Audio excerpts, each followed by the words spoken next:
How's it going, guys? And welcome to RC Cincy. Today I got a pretty interesting video for you guys. So as you may know, if you see my previous videos, I absolutely love the Kabolite 336 GC. In my opinion, it's still the best entry-level excavator. You're not going to get anything better for $1,200 period. And some folks have actually gotten it for around $11 too. So if you want to wait a little bit. So I was honestly really blown away by the price, performance, all its features, and how accurately it's scaled detail to the 336 cat. So I did a few videos on like putting a guy in, you know, checking for leaks, a sub trim, where to buy parts at. And one of the issues I had was the crimping of the lines right here and right here. I think these weren't the right length, and this was originally crossed over. So I think that attributed to it. No big deal. I do have hydraulic line that I got from AliExpress, and coincidentally, that's where I found all the other parts for it, basically. Majority of the ones that are going to fail are there. So that's really cool. And basically, one of the guys that reached out in one of my videos said that one of the common issues is to have metallic resin or metal flakes in the pumps, and it's from, I guess, when they machined them or whatever, they're not cleaning them up properly or smoothing them or whatever, and bits of metal is getting into the hydraulic fluid.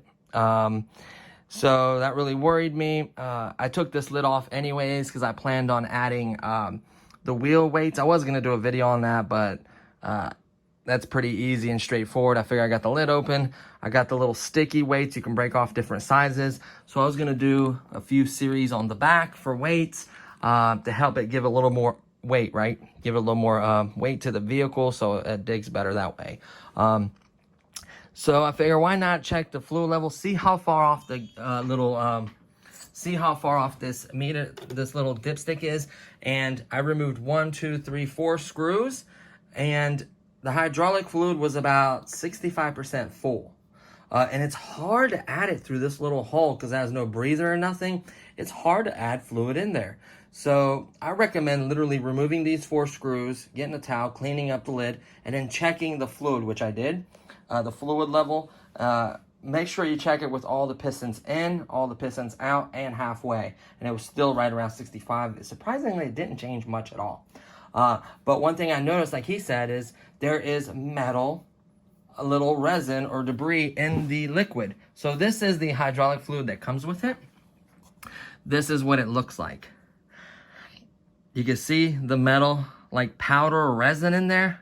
That's the fluid that was in the tank. I just basically dumped it out into this cup, and then I wiped it with a rag, cleaning the tank. So what I did is, I don't know which ones you're supposed to turn to bleed it. I know there's a drain plug on the tank, which wouldn't have made no difference at the time. Oh no, this popped out. I did not see that. Hopefully it pops back in. Must have done it. Not paying attention. There we go. Popped right back in. So, I'm not sure. I think there is one that bleeds and there is one that adjusts the pressure, I think. So I didn't want to go turning on everything. I didn't want to go turning on it, you know, experimenting with it, messing up the settings on it. So I decided to dump out the fluid, put fresh fluid in, cycle it. All the metal went back into it. Did that 5 different times, and you can see each time, this is their hydraulic fluid. And then this is the new Lucas hydraulic fluid mixed in with it. You can see it's getting clear. Each time I did it, it got better. And then it got better. And then it got even better. So what's in there now barely has any in there. I'm gonna do like a hard run, like, you know, digging or whatever, just getting it flushed and cleaned real well. Then I'm gonna dump it out and push fresh fluid again. I'm probably gonna do this several times because I have a whole gallon jug, and it only took, all these flushes only took a bottle and about a quarter to do it. So that wasn't bad at all. I didn't even put a dent in my hydraulic fluid. So I'm gonna be doing that. Me putting the piston in and out does so much. Actually running it, getting it warm, cycling it would be the best way to get all that out. I'm sure there's plugs and stuff to help bleed it as well. I just didn't want to get air in the line. So basically I would dump it out, wipe it, immediately put fluid in there before I would run the arm. It would cycle. You would see the fluid coming back in from the return, and you would see the silver, like, I don't know, resin or flakes or whatever come back in the tank. I would keep doing it till basically all the resin metal came in here. Then I would dump it out, and I kept doing that cycle. So honestly, I should be pretty close to having it pretty darn clean. I want to keep doing that. This fluid is much better. If you've seen the video where this, I recommend this fluid, is it's trans and hydraulic fluid, so you can use it for sure. Some folks actually switch to hydraulic fluid. Trans fluid. You can see it reduces heat, wear, seals, reducing seal leaks, chatter, lubricates better, hydraulic pressure, seal life, and fluid life. So this stuff is like incredible. Lucas makes really good products. So I know this is a really good hydraulic fluid that's gonna coat and protect everything. So I'm not too worried about running it with this hydraulic fluid in there. And have a little bit of resin. Of course, I'm going to keep doing it till it's all gone and the fluid's basically clean. So I honestly think, in my opinion, is that whatever is machining these, it's not a fine cleaning finish. Like, they're not doing the polishing or finishing part of it. I'm sure they're cleaning some of the metal. I think there's little bits that are on the pumps left on there. And then when you're cycling them and creating that much pressure, it's breaking off, or the resin or whatever's coming off, and it's getting into the hydraulic fluid and then back into the tank. So, I don't know. If you were to keep running it with this kind of fluid, I could see maybe issues arising. But I think if you got it down to where there's barely any in there, like the last one, I don't think it's going to be an issue. Obviously, want it all out of there, so I'm going to keep doing that. It's going to be at least 2 more cycles to where there's no metal in there. And then once I get it completely clean, I'm going to check over time, see if more kind of breaks off or whatever. So I think it's just a matter of running it and getting it out of there and then changing the fluid. So thank you for the person that pointed that out. I think that helps out tremendously. Honestly, I don't know if it is what, but I feel like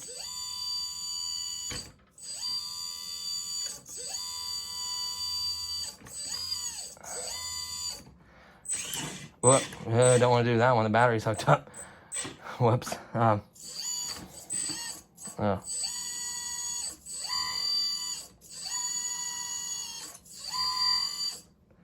Like, it is moving. It is moving just as fast as before.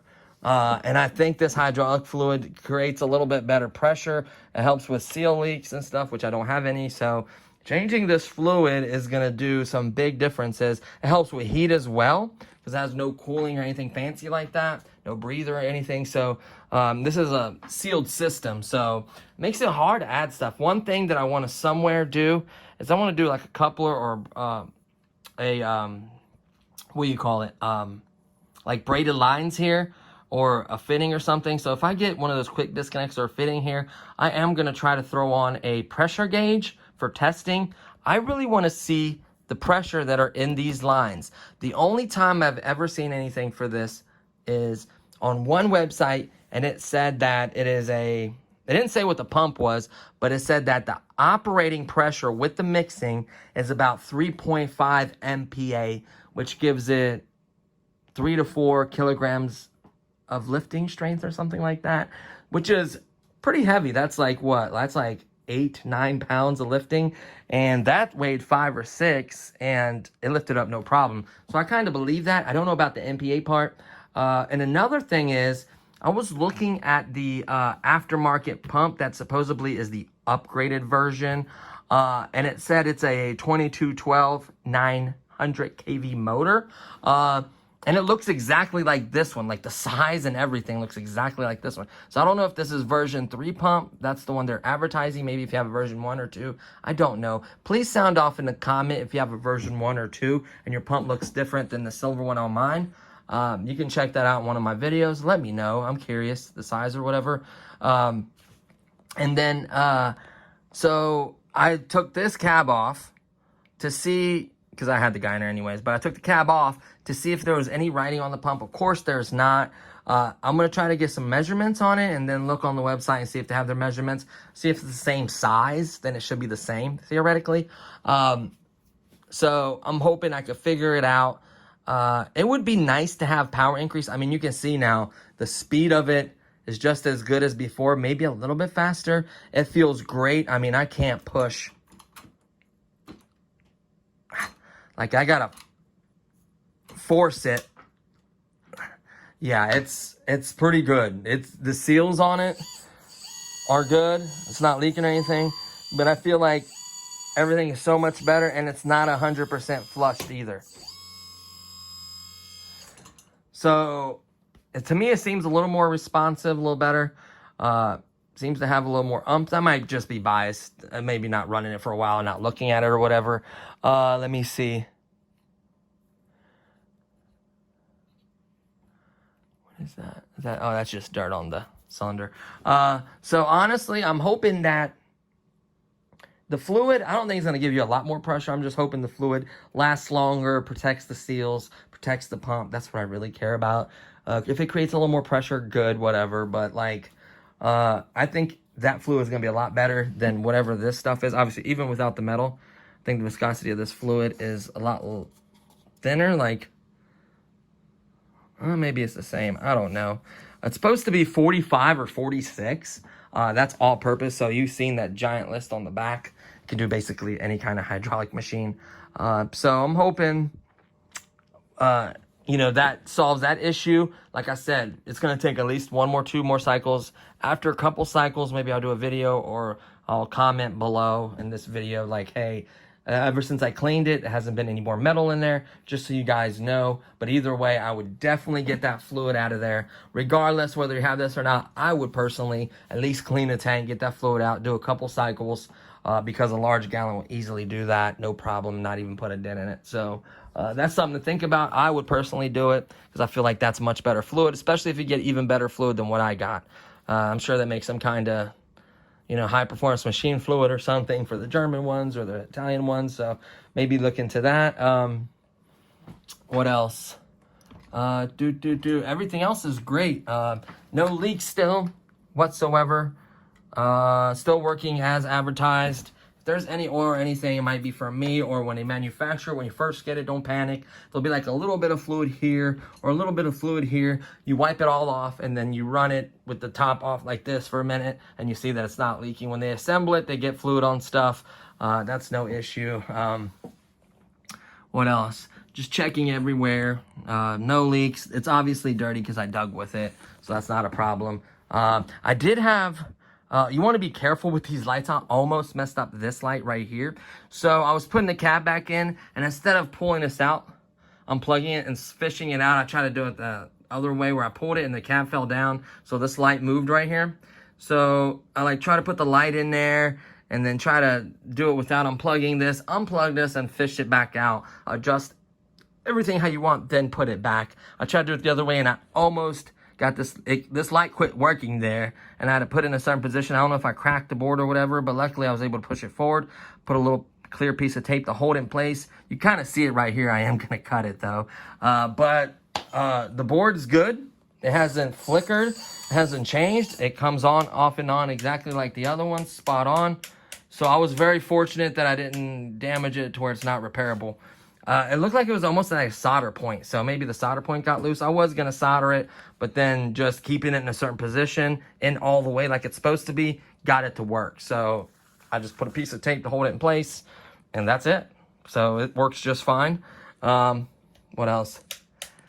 And that's it. Besides the kinking and the hydraulic oil, that's the only 2 issues I've had. Hopefully you guys don't have the kinking issue. The oil I would change regardless, so I don't think it's a huge issue. Hopefully it doesn't damage the pump or anything. And another question I have, guys, if anyone knows these adjustments, which one's for bleeding, which one's for turning the pressure, adjusting pressure, I'm sure there is one. That would be interesting to know. I would imagine turning this down would, I think the big one's for pressure and the small one's for, what do you call it? Drainage. I don't know. I'm just guessing. That's my assumption. I don't want to start just turning on stuff and not knowing what it does. The manuals are vague, honestly, and I know that. So I'm going to try to reach out to enginedyi.com. They were nice enough to immediately reply to me when I had a question when they're shipping it. But they said how they check it for leaks before they send it out, and I appreciate that because mine had no leaks. And they also gave me a nice little bottle opener, so I'm hoping they're nice and respond. I got this just right. There we go. They respond to my mail. I'm going to ask them, like, hey, can you tell me, you know, which one is for pressure, which one's for bleeding, what version this is, because it didn't say on the website, but I think this is version 3, because it was purchased late 2021. I mean, they could have old stock, I guess. And what else? And what's the difference between the versions?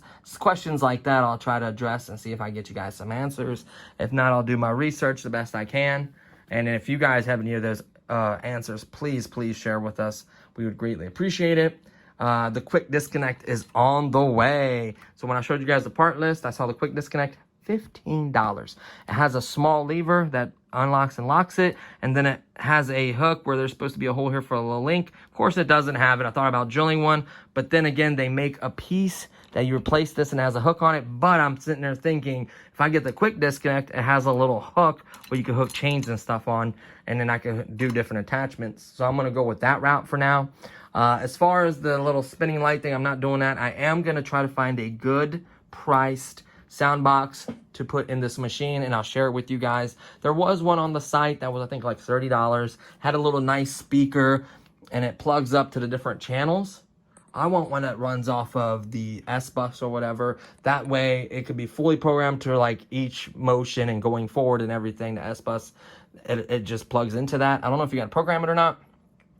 And then I have versions that plug into each servo. I don't want to just be for the servos. I want it to be for everything, right? So we'll see what we can find. I think those good ones like that are about $130, $140, I think. Somewhere around there. So they're not cheap, but you want something good. I'll see if I can get a discount code or if I can find something reasonable, similar. We'll see, and then I'll try it out and let you guys know what I think about it. So I will let you guys know that I am going to throw the lead weights in there. I'll let you know where I put them at. Maybe I'll post like a picture or something. Or I'll do like a quick upload where it shows where I put my lead weights. I got a total of 72 ounces, which is like 4 or 5 pounds, believe it or not, in this machine this size that weighs, I think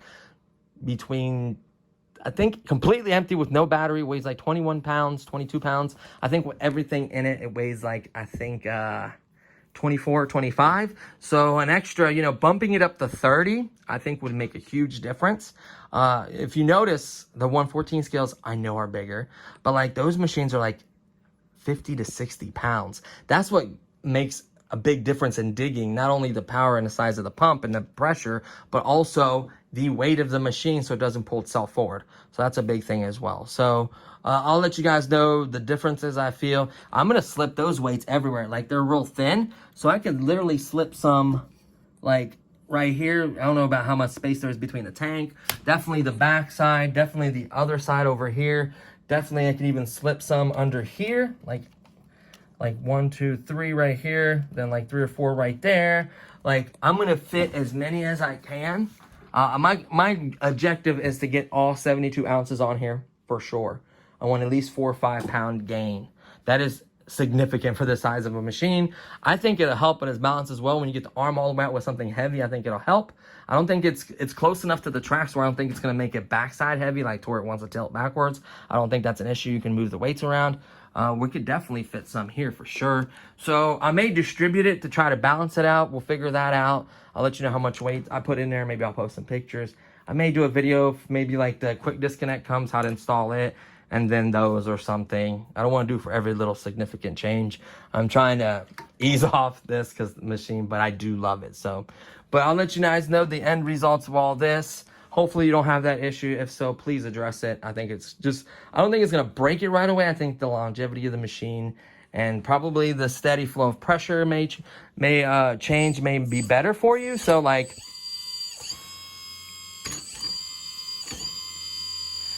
I don't know, it feels a lot better to me. I don't know, maybe I don't know what that is, but it seems to have more power and like more pressure. I don't know, maybe I need to go digging. That's the only way to really know. And it sucks because the weather's crappy. It's wet. So we'll see. Trust me. If it wasn't wintertime, guys, I'd be out there. So this video is long enough. Thanks for watching, guys.